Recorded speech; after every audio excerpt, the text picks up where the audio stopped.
Hi everyone, I am Jairo Mejia. I am a master student right now. When I was your age, I studied in the Colegio Seminario of Duitama, and one of my dearest teachers in that time invited me to the English Day to speak about my experience with the English language and how was possible that I learned and what was my experience with that. So first of all, I was very insecure with my language when I was your age. I didn't speak well English, and I have fear about me speaking in English with a native person because I didn't think that I could speak well English, that they could understand me well. With the time, I started my university, and at university, I also thought that I couldn't speak as well as my colleagues. So I knew that I have to do something with that, and I started to improve my skills, my listening skills, but also my speaking skills, in order to be able to speak with a native person, but also with different kind of people who right now speak in English. So I start to do a lot of things that I am going to talk a little bit later, but that was like at the beginning of my history with the English language. So in my personal life, I think that most of the experience that I have after finish my college was thankfully to speak in English. Why? Because I could travel around the world. I was able to finish a lot of things, a lot of goals that I have after finish my bachelor, and I could travel around the world.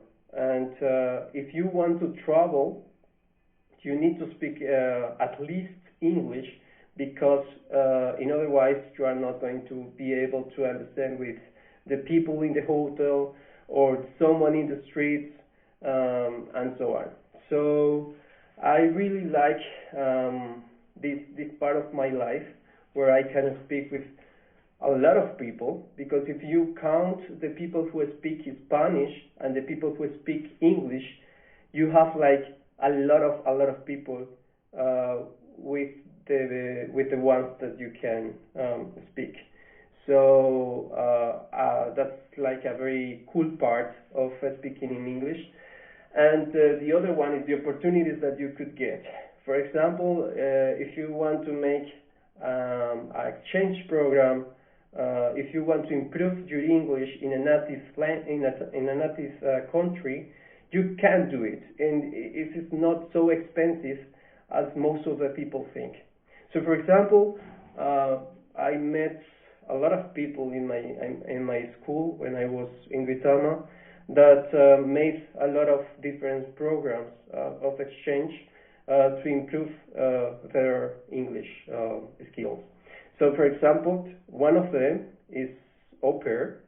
That is quite interesting if you want to speak with native persons in a native country. And are you going to get a little bit money to go to a English course? But you are going to live the language all the time, and I think that this is a huge advantage. And most of the people think that those programs are quite expensive, but in the reality, when you sum up all your expenses, you are going to know that there are quite an improvement in that case. And the other one is studying and living, for example, in Australia.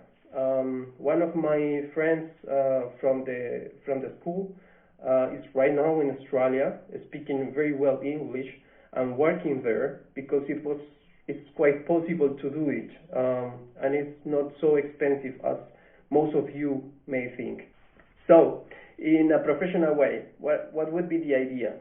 For example, in my case, I study electronic engineering, so that's a must to speak in English because you are going to have customers around the world. You have to speak with support, for example, for some of the tools that you are going to get, that you are going to need. So you need to speak in English. So for you, in your case, I would recommend you to ask those questions, those 3 questions that I have for your professional life in the future. Do you want to work remotely? I met a lot of people who studied in our school that they are working right now from Cartagena, from Santa Marta, living in a very good place because they work remotely and very good pay. Do you want to earn in US dollars? If you want to earn, for example, I don't know, working in a US company or working in a European company, you are going to always speak in English. Even if the people, if you have a team of Latin people, or maybe you work with Spanish or Latin American people, even in that case, you are going to work always in English because there are like some guides from these big companies that most of the information that you are going to deliver for your work has to be in English. So it's an important one. And the third one is, do you want to work for a big company? I don't know, do you want to work for Amazon? Do you want to work for Facebook? Maybe Google? Those are possible options. I have met a lot of Colombian people who work for those big companies, but the first requirement that you are going to need is to speak very well English. So that's my advice. Those are the questions. If one of those questions is a yes, you have to speak very well English, and you are going to need it in your professional life. So that's all for my side. I would recommend you, like, I have 3 tips here, 4 maybe, to learn very good English. The first one is language learning with Netflix. If you see a lot of series or movies in Netflix, there is a specific Chrome extension that you can get. I am going to put it here in the video.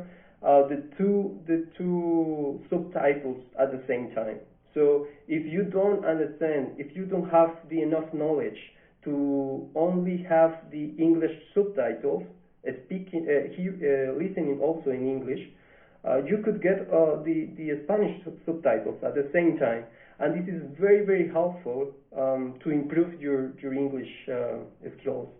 The other one would be Tandem apps, in order to find people around the world that wants to speak with you in English. Do not translate everything. That's a very important thing. You have to find a way to speak, to understand the other people, but also to show your ideas with the language and with the vocabulary that you get right now. You don't need to have the most technical and very hard to understand verbs in order to show your idea. So you have to try to improve, try to speak alone. That's very, very useful. Try to speak alone in order to lose the fear to speak in English. And that's it. That's my advice for you. I hope that you get a very productive English day, and hopefully you are going to speak very well English in the future. And I hope that for you those tips and my experience give you at least a way why do you need to speak very well English. See you then.